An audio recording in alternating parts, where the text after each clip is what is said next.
கரூர் சம்பவத்தில் 41 பேர் இறந்த பிறகு அந்த இறந்தவர்களுடைய குடும்பத்தை பார்ப்பதற்கோ அல்லது தன்னால் அவங்க இறந்து போயிட்டாங்கன்னு கண்ணீர் வடிக்கிறதற்கோ துப்பற்ற ஒரு வெட்டி தலைவர் அவர்கள் மலேசியாவில் போய் அங்கே ஆடியோ லான்ச் நடத்தி அங்கே கண்ணீர் விட்டு கதறிட்டு கடைசியாக ஒரு பஞ்சு டைலாக் பேசினார். நடுவில் கொஞ்சம் ஸ்டெப் எல்லாம் போட்டு டான்ஸ் எல்லாம் ஆடி காமிச்சாப்ல ஐ எம் கம்மிங் அப்படின்ற பஞ்சு டைலாக போட்டார். ஒருவேளை பொங்கலுக்கு ஜனநாயகன் படம் வரப்போகுது அதனால ஐ எம் கம்மிங்னு சொல்லியிருக்காரு. இனிமேல் தீவிர அரசியலில் ஈடுபட போறாரு அதனால ஐ எம் கம்மிங்னு சொல்லியிருப்பாரு. தமிழ்நாட்டில் இருக்கிற இந்த திராவிட ஆட்சி முறையை ஒழிப்பதற்கு அவர் முக்கிய முடிவு எடுத்துட்டாரு அதனால ஐ எம் கம்மிங்னு சொல்லியிருப்பாரு அப்படின்னு அந்த ரசிகர் பட்டாளம் பல வகையில் கொண்டாடினாலும் விஜய் அவர்கள் சொன்ன ஐ எம் கம்மிங் அப்படிங்கிறதுக்கான அர்த்தம் என்னன்னா சிபிஐ என்கொயரி வச்சுட்டாங்க, நீங்க வர வேண்டாம் நான் வாரேன் அப்படின்னு ஐ எம் கம்மிங் மலேசியாவில் இருந்து சிபிஐக்கு பதில் சொல்லி இருக்கிறாரு அந்த தமிழ்நாட்டினுடைய வெற்றி தலைவர் தமிழக வெற்றி கழகத்தினுடைய தலைவராக இருக்கக்கூடிய விஜய் அவர்கள். இன்னைக்கு சிபிஐ விசாரணை, அதாவது திங்கட்கிழமை 12ஆம் தேதி டெல்லியில் சிபிஐ விசாரணை நடத்தப்படுது. கரூரில் 41 பேர் மரணத்திற்கு காரணம் யாரு, எதனால அந்த நிகழ்வு நடந்துச்சு அப்படின்னு பல கிடுக்குப்பிடி கேள்விகளை சிபிஐ கேட்க இருப்பதாக ஒரு பக்கம் தகவல் வந்திருக்கு. இன்னொரு பக்கம் என்ன சொல்றாங்க அப்படின்னா இந்த சிபிஐ விசாரணைக்காக எதுக்கு டெல்லி வரைக்கும் போகணும், அப்ப டெல்லியில விஜயை உட்கார வச்சு மண்டலே நறுக்கு நறுக்கு 4 கொட்டு கொட்டி அவங்க பேக்கரி டீலிங் பண்றதற்கு வாய்ப்பு இருக்கு அப்படின்னு இன்னொரு பக்கம் எதிர்க்கட்சிகள் குற்றச்சாட்டு வைக்கிறாங்க. உண்மையிலுமே சிபிஐ விசாரணையில் அனிலால் அவர்கள் சரியான பதிலை கொடுப்பாரா அல்லது வாயை கொடுத்து மாட்டிக்குவாரா?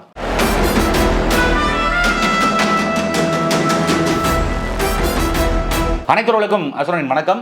கரூர் சம்பவம் தொடர்பாக சிபிஐ விசாரணை மேற்கொண்டுகிட்டு இருக்காங்க. கிட்டத்தட்ட அக்டோபர் மாதத்திலிருந்து சிபிஐ விசாரணை தொடங்கப்பட்டு நிறைய கேள்விகளை அந்த கட்சியினுடைய பொதுச் செயலாளர் இருக்கிற புசி ஆனந்த், அப்புறம் அந்த கட்சியில் இருக்கிற வளர்ந்து கட்டவன் திரு ஆதவ் அர்ஜுனா, அப்புறம் அந்த கட்சியில் இருக்கிற முக்கிய பொறுப்பாளர்கள், கரூர் மாவட்ட பொறுப்பாளர்கள், இப்படி எல்லோரிடமும் விசாரணையை முடித்து சிபிஐ கடைசியாக விஜய் அவர்களையும் நாங்கள் விசாரிக்கணும் அப்படின்னு விஜயை விசாரணைக்கு வர சொல்லி அழைப்பானை கொடுத்திருந்தாங்க. அழைப்பானையை ஏற்றுக்கொண்ட விஜய் அவர்கள் நேரடியாக டெல்லி புறப்பட்டு போயிருக்கிறாரு.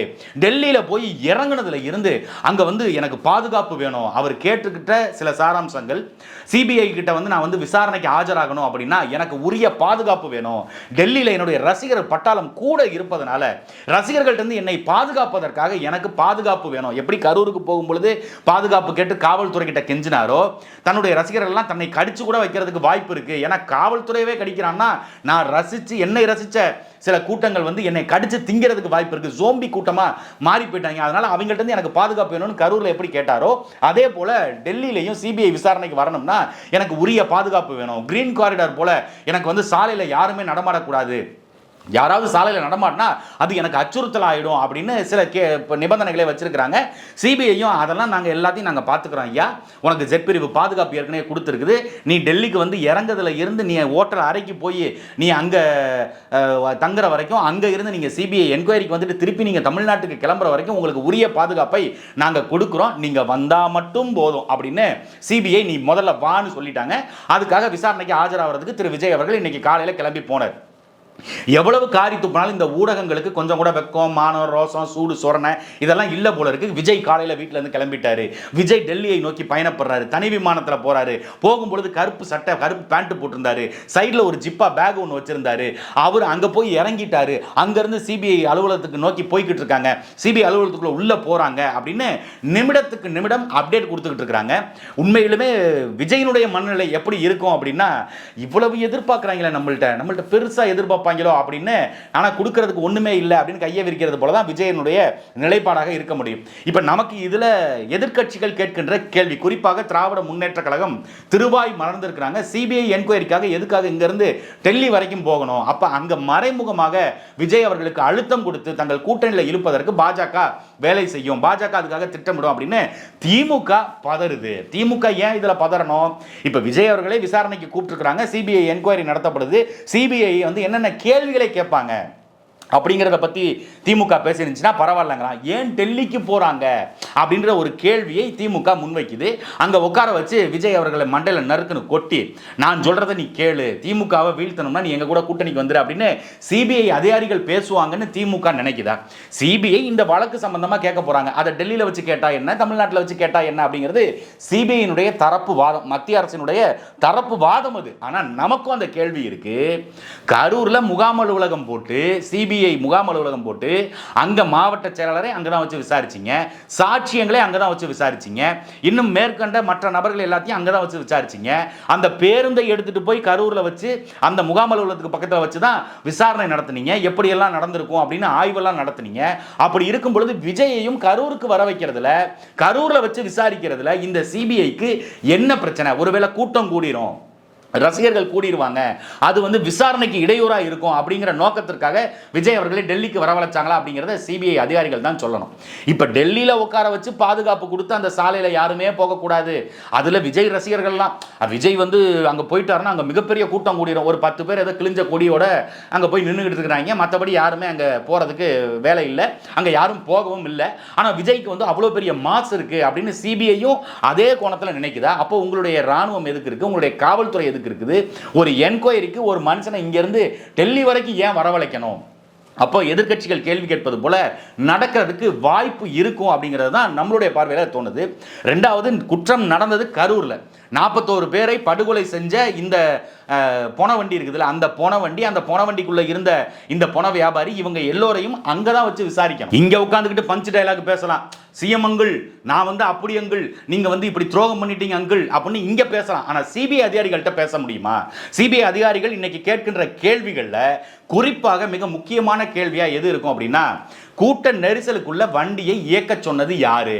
இவ்வளவு கூட்டம் இருக்கு, முன்னாடியே நில்லுங்கன்னு காவல்துறை தரப்புல சொல்லியிருக்காங்க. காவல்துறை ஏற்கனவே சாட்சியமும் சொல்லியிருக்காங்க. விசாரணையில், சிபிஐ விசாரணையில் அவங்க வந்து நாங்கள் இந்த மாதிரி இன்ஸ்ட்ரக்ஷன்லாம் நாங்கள் கொடுத்தோம் அப்படின்னு சொல்றாங்க. அதுல குறிப்பாக பாதுகாப்பு படை அதிகாரியாக விஜய்க்கு வந்த ஒரு சீக்கியர், அவரே வந்து அந்த இதில் சொல்கிறாப்புல, இதுக்கு மேலே வந்து க்ரௌடை வந்து நம்ம கண்ட்ரோல் பண்ணலை, இதை வந்து இந்த இடத்த விட்டு நம்ம காலி செய்யலை அப்படின்னா மிகப்பெரிய ஸ்டாம்படாக இது மாறிடும் அப்படின்ற அந்த வார்த்தையையும் அதில் பதிவு செய்யப்பட்டது. காவல்துறை அதையும் சொல்லியிருக்கிறாங்க. இப்படி எல்லாத்தையும் காவல்துறை ஒப்படைச்ச பிறகு விஜய் அவர்கள் எதுக்கு என்ன பதில் சொல்லுவார்? இப்போ காவல்துறை தரப்பில் வந்து உங்கள்கிட்ட முன்கூட்டியே சொல்லியிருக்கிறாங்க, உள்ளே வராதிங்க, ஒரு 50-60 அடி முன்னாடியே நின்றுக்கங்க, 100 மீட்டர் முன்னாடியே நின்றுக்கங்கன்னு சொல்லியிருக்கிறாங்க. ஆனால் அதையும் மீறி கூட்டத்துக்குள்ளே தான் நான் போய் பேசுவேன்னு ஒத்தக்காலில் நின்ன அந்த ஒத்தக்கால் கொக்கு, நெட்ட கொக்கு யார் அப்படிங்கிற கேள்வியை விஜய் அவர்கள்ட்ட வைக்கிறதுக்கு வாய்ப்பு இருக்குது. விஜய் அவர்கள் அந்த நெட்ட கொக்கை மாட்டி விடுறாங்களா, இல்லை மாட்டி விடாமல் அவர் காப்பாற்றி விடுறாரா அப்படிங்கிறது அவருக்கு தான் தெரியும். ரெண்டாவது, இறப்பு நடந்துருச்சு, நிகழ்வு நடந்துருச்சு, பேச்சை நீங்கள் ஏன் பாதியிலேயே நிறுத்தலை? ஆம்புலன்ஸ் வந்துச்சு, நீங்க நிறுத்தல, காவல்துறை சொல்றாங்க நீங்க நிறுத்தல, மயங்கி விழுந்து பல பேர் செருப்பை தூக்கி விசிறினாங்க, டேய் தயவு செய்து இங்க பார்த்து துளையா, இங்க பல பேர் மயங்கி விழுந்திருக்கா அப்படின்னு செருப்பையும் பாட்டிலையும் தூக்கி வீசினாங்க, அப்பையும் நீங்க நிறுத்தாம பாட்டிலுக்கு 10 ரூபாங்கிற பாட்டை பாடி உங்களுக்கு என்ன கிடைச்சிருச்சு? எதனால நீங்க பேச்சை கண்டினியூ பண்ணீங்க? இவ்வளவு பேர் மயங்கி விழுந்த பிறகும் ஏன் பேச்சை கண்டினியூ பண்ணீங்க அப்படிங்கிற கேள்வியை கேட்பதற்கு அதிக வாய்ப்பு இருக்கு. அதுக்கு தற்கொலை தலைவர் விஜய் அவர்கள் என்ன பதில் சொல்ல போறாரோ, இல்லை அவர் வந்து புஷியானதை மாட்டி விடுறாரோ, இல்லை அதெல்லாம் காதில் வாங்கிக்காதீங்க, கண்டுக்காதீங்க, நீங்கள் பாட்டு கண்டினியூ பண்ணுங்க அப்படின்னு நெட்டக்கொக்கு எதுவும் சொல்லிச்சா அப்படிங்கிற கேள்வியெல்லாம் விஜய் அவர்களுக்கு தான் தெரியும். அவர் தான் அதுக்கு பதில் சொல்லி ஆகணும். மிக முக்கியமாக ஒரு கேள்வியை சிபிஐ கேட்கறதுக்கு வாய்ப்பு இருக்கு. இப்போ இன்னைக்கு நான் விசாரணைக்குன்னு கூப்பிட்ட உடனே நீங்கள் வந்து அங்கே இருந்து 11 மணிக்கு விசாரணை அப்படின்னா 10:45 சிபிஐ அலுவலகத்துக்கு பக்கத்தில் வர தெரிந்த இந்த விஜய் அவர்கள், இந்த பங்க்சுவாலிட்டியை கீப் அப் பண்ணுற இந்த விஜய் அவர்கள் கரூர் ஸ்டாம்பட் நடக்கும் பொழுது கரூருக்கு மத்தியானம் 12 மணிக்கு வர்றேன்னு சொல்லிட்டு 7 மணிக்கு என்ன வெங்காயத்துக்கு போன அப்படிங்கிற கேள்வியை கிடுக்குப்பிடி கேள்வியாக சிபிஐ அதிகாரிகள் கேட்பாங்க. அதுக்கு என்ன பதில் சொல்லுவார்? இப்போ அன்னைக்கு வந்து மக்கள் கூட்டம் இருந்துச்சு, மக்கள் வெள்ளத்தில் மிதந்து வந்தார், மக்கள் வெள்ளத்தில் உருண்டு வந்தார், கடலில் அப்படி நீச்சல் அடித்து வந்தார், அப்படி இப்படின்னு பேசிய இந்த நபர்கள், தாவேக்கானுடைய தற்கொலை கூட்டம், அன்னைக்கு வர முடிஞ்ச விஜய், அன்னைக்கு 7 மணிக்கு தான் வர முடியும் அப்படின்னு சொன்ன விஜய் இன்னைக்கு 11 மணிக்கு சரியாக போனது எப்படி? கரூர் சம்பவம் நடக்கும் பொழுது காலையில் 9 மணிக்கெல்லாம் நாமக்கல்ல இருப்பாரு அப்படின்னு சொல்லி நீங்க தான் ட்வீட் போட்டீங்க, நீங்கள் தான் செய்தி ஊடகத்துக்கு அறிவிச்சீங்க. ஆனால் 8:55க்கு தான் வீட்டில இருந்தே கிளம்பினார். எங்க தைரியமான ஆளு? சிபிஐ என்கொயரிலாம் எங்களுக்கெல்லாம் ஒன்றும் கிடையாதுங்க, யாருன்னு நினச்சிக்கிட்டீங்க, பாஞ்சு அடிக்கிறதுல கில்லிங்க அப்படின்னு சொல்லி நீங்கள் பஞ்ச் டைலாக்லாம் பேசுறீங்கல்ல, பாஞ்சு அடிச்சார் கில்லி அதுந்தது டெல்லி அப்படின்னு பேசிட்டு இருக்கீங்கல்ல, எங்கே இன்னைக்கு ஒரு தடவை அதை பேச சொல்ல, அப்படியெல்லாம் நாங்கள் வர முடியாது, எப்போ வருவேன் எப்படி வருவேன்லாம் தெரியாது, ஆனால் கரெக்டான நேரத்துக்கு வருவேன்னு இப்போ பஞ்ச் டைலாக் பேச சொல்ல உங்கள் விஜயை ராட பின்னாடி விட்டு ஏத்திடுவாங்க சிபிஐ அதிகாரிகள். அதுக்கு பயந்துகிட்டு இன்னைக்கு 11 மணிக்கு பங்க்சுவாலிட்டி மெயின்டைன் பண்ற இந்த விஜய் அவர்கள் அன்னைக்கு கரூருக்கு அதே போல பங்க்சுவாலிட்டியா 12 மணிக்கு போயிருந்திருந்தா, நாமக்கலுக்கு 9 மணிக்கு போயிருந்திருந்தா 41 பேர் செத்திருக்க மாட்டான்ல. 41 பேர் செத்ததுக்கு கண்ணீர் வடிக்காத இந்த தற்குறி தலைவர் விஜய் அந்த குடும்பத்தை போய் நேரில் சந்திக்காம பனையூருக்கு வர சொல்லுங்க. ஏன்னா நான் ஆறுதல் தெரிவிக்கணும், என்னுடைய ஆதங்கத்தை நான் யார்கிட்டையாவது கொட்டணும் அப்படின்னு 41 குடும்பத்தையும் பஸ் வச்சு கடத்தி பனையூர்ல போய் ஒரு மண்டபத்தை பிடிச்சி அங்க வச்சு ஆறுதல் சொன்னீங்கல்ல. இன்னைக்கு சிபிஐ அதிகாரிகள்கிட்ட சொல்லலாம்ல, ஐயா நான் டெல்லிக்கெல்லாம் வந்தால் பெரிய கலவரமாகும், பெரிய கூட்ட நெரிசல் ஏற்படும், எனக்கு ரசிகர்கள் உலகம் முழுக்க இருக்கிறாங்க, அதுவும் டெல்லியில் பானிபூரியை வாங்கி தின்னுட்டு பாராளுமன்றத்துக்கு பக்கத்துலேயே நம்ம ஆளுங்க படுத்து கிடப்பாங்க பக்கிங்க, அவங்களெல்லாம் நம்பி என்னால் வர முடியாது. அதனால் நீங்கள் என்ன பண்ணுறீங்க, உங்கள் கோப்புகள் எல்லாத்தையும் எடுத்துக்கிட்டு, அதாவது விசாரணை செய்ய வேண்டிய கோப்புகள், அந்த பதிவு செய்யப்பட வேண்டிய கருவிகள், அப்புறம் கையெழுத்து போட வேண்டிய கடிதங்கள், இது எல்லாத்தையும் எடுத்துட்டு நேராக பனையூருக்கு வந்துருங்க. ஏன்னா பனையூர்னா நமக்கு பிரச்சனை இல்லாத ஏரியா, அங்கே உட்காந்து நம்ம கையெழுத்தை போட்டு நீங்கள் என்ன விசாரணை வேணாலும் நடத்திக்கங்க, நாங்கள் கொடுக்குறோம் அப்படின்னு அப்படி சொல்லியிருக்கலாம்ல. உட்காந்துக்கிட்டு வீடியோ போட்டிங்கல்ல மிஸ்டர் விஜய். சிஎம் சார், நீங்கள் எதை பழி வாங்குறதா இருந்தாலும் என்னைய டைரெக்டாக பழி வாங்குங்க, நான் ஒன்று வீட்டில் இருப்பேன் இல்லை அலுவலகத்தில் இருப்பேன், எதாக இருந்தாலும் என்னைய டார்கெட் பண்ணுங்க அப்படின்னு பேசுனீங்கல்ல. அதே மாதிரி சிபிஐட்ட, ஏங்க சிபிஐ நீ யாரா வேணா இரு, என்னை அட்டாக் பண்ணணும்னா என்னை வந்து டைரக்டா அட்டாக் பண்ணு, நான் ஒன்று வீட்டில் இருப்பேன், நான் இல்லை அலுவலகத்தில் இருப்பேன், இங்கே வந்து நீ விசாரணை நடத்திக்க அப்படின்னு ஏன் அவரால் சொல்ல முடியல? அதே மாதிரி இந்த துப்புரவு பணியாளர்கள் போராட்டம் நடந்துச்சு. அந்த துப்புரவு பணியாளர்கள் போராடும் பொழுது நேரடியாக களத்துக்கு போகாம எல்லாரும் பனையூருக்கு வந்துருங்க, நம்ம அங்கே உட்கார வச்சு பார்த்துக்குவோம் அப்படின்னு சொல்லி பனையூருக்கு கூப்பிட்டீங்களே. அப்படி சிபிஐ அதிகாரிகளையும் கூப்பிட வேண்டியதானே? விசாரணை அதிகாரிகள் யாராக இருந்தாலும் அந்த தனி நீதிபதி ஒருத்தரை போட்டு அவருடைய மேற்பார்வையில் சிபிஐ அதிகாரிகள் விசாரணை நடத்தும்னு சொன்னீங்கல்ல. நீங்கள் என்னங்க டெல்லியில் உட்காந்துக்கிட்டு என்ன விசாரிக்கிறது? டெல்லிக்கெல்லாம் நான் பயப்பட மாட்டேன், நான் யாரு, பாஜகவை வந்து கொள்கை எதிரியாக நான் வந்து பார்க்குறவன். அப்படி கொள்கை எதிரி வாழக்கூடிய அந்த பகுதிகளில், அவங்களுடைய கட்டுப்பாட்டில் இருக்கிற அந்த பகுதிகளில், அவங்களுடைய கட்டுப்பாட்டில் இருக்கிற ராணுவத்தின் கட்டுப்பாட்டில் இருக்கிற அந்த பகுதிகளுக்குள்ள நான் கால் எடுத்து வைக்க மாட்டேன், என்னை வந்தா நீங்க ஏதாவது அரசியல் ரீதியாக என்ன துன்புறுத்த வாய்ப்பு இருக்கு, அதனால நீங்க எல்லாரும் கிளம்பி பனையூருக்கு வந்துருங்க அப்படின்னு ஒரு வார்த்தை விஜய் சொல்லியிருக்கலாம்ல. ஏன் சொல்ல முடியாது? சொன்னா அதுக்கப்புறம் என்ன பின்விளைவுகளை சந்திக்க வேண்டியது இருக்கும். ஏன்னா ஏற்கனவே புஷியானது போய் ஆஜராயிருக்காரு, ஏற்கனவே ஆதவ அர்ஜுனா போய் ஆஜராயிருக்காப்ல, அவங்களுடைய ஸ்டேட்மெண்ட் எல்லாமே அங்கே ரெக்கார்ட் செய்யப்பட்டிருக்கு. அதே மாதிரி அச்சு பிசகாமல் நம்ம சொன்னோம்னா தப்பிச்சோம், அப்படி கொஞ்சம் பிசுறு தட்டுச்சு அப்படின்னா நம்மளை தூக்கி உள்ளே வச்சிருவாங்க அப்படிங்கிற பயத்தில் தொடர்நடுங்கி போய் தான் இவர் கிளம்பி போயிருக்காரு. சரி, அது ஒரு பக்கம் இருக்கட்டும். இன்னொரு பக்கம் விசாரணை சரியாக நடக்குமா? விசாரணை அதிகாரிகள் பேருந்துக்குள்ள யார் யாரெல்லாம் இருந்தா, நீங்க மேல இருந்து விஜய் அவர்கள் பேசிக்கிட்டு இருக்கும் பொழுது பேருந்துக்குள்ள யார் யாரெல்லாம் இருந்தா, யார் யாரெல்லாம் உங்களுக்கு இன்ஸ்ட்ரக்ஷன் கொடுத்தா, அந்த பேருந்தினுடைய ஓட்டுநருக்கு யார் இன்ஸ்ட்ரக்ஷன் கொடுத்தது, பேருந்துக்குள்ள இருந்த நபர்கள் யாரு, சுத்தி இருந்த கேமராக்கள்ல பதிவு செய்யப்பட்ட காட்சிகள் எங்க, ட்ரோன் காட்சிகள்லாம் எங்க, இப்படிங்கிற கேள்வி எல்லாம் அதெல்லாம் நீங்க எதுக்கு பயன்படுத்துறதுக்காக எடுத்தீங்க? எதுக்காக 63 வகையான ட்ரோன் கேமராக்களை பயன்படுத்தி அந்த கூட்டத்தை எடுக்க வேண்டிய அவசியம் என்ன இருந்துச்சு? இப்படின்னு பல கேள்விகள் நமக்குள்ளே எழுது. சிபிஐ அதிகாரிகளுக்கு எல்லாமே இருக்குமா? சிபிஐ அதிகாரிகள் மிக நுட்பமாக சில கேள்விகளை கேட்பாங்க அப்படின்னு நம்ம கேள்விப்பட்டிருக்கோம். அதுக்கெல்லாம் விஜய் சரியா பதில் சொல்லுவாரா, தமிழ எந்த குற்றமும் இல்லை அப்படிங்கிறத நிரூபிப்பாரா, இல்லை யாரை குற்றம் சாட்ட போறாரு, அல்ல செந்தில் பாலாஜி குற்றம் சாட்ட போறாரா, இல்லை காவல்துறை குற்றம் சாட்ட போறாரா, இல்லை தமிழ்நாடு அரசாங்கத்தை, தமிழ்நாட்டில் இங்கே பேசிட்டு தெரிஞ்சார்ல இதுக்கெல்லாம் திமுக தான் காரணம், ஸ்டாலின் அங்குள் அப்படின்னு பேசிட்டு இருந்தார்ல அவங்க தான் காரணங்கிறத ஆதாரத்தோட நிரூபிக்க போறாரா, அதுக்கு சிபிஐ என்ன மாதிரி நடவடிக்கை எடுக்க போகுது, அதை சிபிஐ விசாரித்து முடித்த பிறகு அந்த நீதிபதிகள் அதை என்னவா எடுத்துக்க போறாங்க, என்ன தீர்ப்பு வரப்போகுது அப்படிங்கிறத நம்ம பொறுத்திருந்து பார்ப்போம். இப்ப குறைஞ்சபட்சம் வெளியில வந்து விஜய் அவர்கள் என் மேல தப்பு இல்லைங்க, என் தரப்பு நியாயத்தை எல்லாத்தையும் நான் சிபிஐ அதிகாரிகள்கிட்ட சொல்லியிருக்கிறேன், எங்கள் மீது எந்த குற்றமும் இல்லை, குற்றம் அநீதி நிகழ்த்தியது எல்லாமே இந்த அரசாங்கம் தான், உரிய பாதுகாப்பு கொடுக்கல, உரிய முன்னேற்பாடுகளை செய்யலை, எங்களை வேணும்னே அலக்கழிச்சு நாமக்கல்ல இருந்து 7 மணி நேரம் கழிச்சு தான் இங்கே கரூருக்கு கூட்டிட்டு வந்தாங்க அப்படிங்கிற வாதத்தை எல்லாம் வெளியில் வந்து அவர் பேசுவாரா?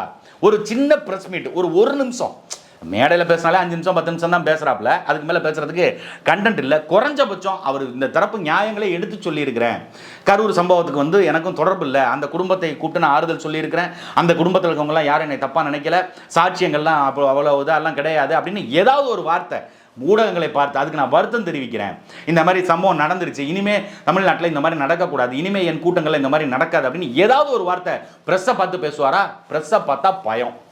மோடிக்கு எப்படி ப்ரெஸ்ஸை பார்த்தா, கேமராவை பார்த்தா, மைக்கை பார்த்தா டக்கு டக்குன்னு கால்லாம் ஆடுமோ, அதுபோல் விஜய், இந்த தொடை நடுங்கி விஜய்க்கும் ப்ரெஸ்ஸை பார்த்தா உள்ள நடுங்க ஆரம்பிச்சிடும். அவர் எழுதி கொடுத்துருக்கிற அந்த பாதுகாப்பு விதிமுறைகளில் அதுவும் இருக்குது, ப்ரெஸ் என்னை சூழ்ந்து கொள்ளாமல் பார்த்துக்கங்க, வெளியில் போய் ஆஃப்லைனில் இருக்க கேமராவில் நடிச்சு எவனோ எழுதி கொடுத்த வசனம் தானே நம்ம இஷ்டத்துக்கு அடிச்சு விடுவோம் அப்படின்னு அங்கே டைலாக்கா கேமரா முன்னாடி பேசுறது. ஆனால் இங்கே கேமரா இருக்கு, கேமராக்கு பின்னாடி இயக்கிறதுக்கு ஆள் இருக்கு. அவன் சில கேள்விகளை கேட்பான், அந்த கேள்விக்கு பதில் சொல்ல முடியாம ஒரு பத்திரிகையாளரை சந்திக்காம தொடர்ச்சியாக 3 வருஷமா ஒருத்தர் கட்சி நடத்துறாப்ல அப்படின்னா அது தமிழக வெற்றி கழகத்தினுடைய தலைவர் திரு விஜய் அவர்கள் தான். இல்ல அவருடைய கட்சியினுடைய பொதுச் செயலாளர் அவராது பதில் சொல்லுவாரா? ஆதவர்ஜுனாவது பதில் சொல்லுவாங்களா? இந்த மாதிரி அந்த சம்பவத்துக்கும் விஜய்க்கும் எந்த சம்பந்தமும் கிடையாதுங்க, நாங்க ரொம்ப அப்பல் கற்றவர்கள் அப்படின்னு யாராவது இதுவரை பேசியதுண்டா? திமுகவுக்கு ஓட்டு போட்டோம் அப்படின்னு ஆதவர்ஜுனாவே போட்டு விட்டு போறாப்ல. அப்படி இருக்கும் பொழுது பிரஸ்ஸை சந்திச்சு இவங்க பேசுவாங்களான்னா பிரஸ்ஸை சந்திச்சு பேச மாட்டாங்க. ஆனா இந்த பிரஸ்ஸுகள் தான் விஜய் அங்க கிளம்பிட்டாரு, இங்க வந்து கால் பதிச்சுட்டாரு. அதுல இன்னொரு சம்பவம் வேற. விஜய் அவர்கள் இன்னைக்கு காலையில கிளம்பி டெல்லிக்கு போறாரு. அது டெல்லியில காலை வச்ச உடனே ஜனநாயகன் படத்துக்காக உச்சநீதிமன்றத்திற்கு தயாரிப்பு நிறுவனம் போயிருக்குது, வழக்கு போட்டிருக்கு, அந்த வழக்கு நம்பர் ஆயிருச்சு அப்படிங்கிற செய்தியும் வெளிவருது. இது ரெண்டையும் ஒப்பிட்டு பார்க்கும்போது தான் விஜய் அவர்கள் டெல்லியில் போய் காலை பதிக்கிறாரு. பதிச்ச உடனேயே உச்சகட்ட அதிகாரத்தை வைத்திருக்கக்கூடிய உச்சநீதிமன்றம் அது இந்த வழக்கில் தலையிட்டு அந்த வழக்கு விசாரணைக்கு உகந்தது அப்படின்னு நம்பர் கொடுத்து எடுத்துக்கிட்டாங்க அப்படின்னு வரும் பொழுது அப்போ இங்கே எங்கேயோ லிங்க் ஆகுது. இப்போ திமுக சொல்றது மாதிரி அவங்க பாஜக இயக்கிற ஆளு தாவேக்கா அப்படின்னு நம்ம சொல்லலை, ஆனால் ஒருவேளை இருக்குமோ அப்படிங்கிற சந்தேகம் வருது இல்லை. ஏன்னா தாவேக்கா இதுவரை பிஜேபியை எந்த இடத்துலையும் விமர்சிக்கல. பாரதிய ஜனதா கட்சி அதனுடைய ஆட்சி, அதனுடைய கோட்பாடு, கொள்கை எல்லாமே மனித குலத்துக்கு எதிரானது அப்படிங்கிற நிலைப்பாட்டில் நம்ம இருக்கோம்.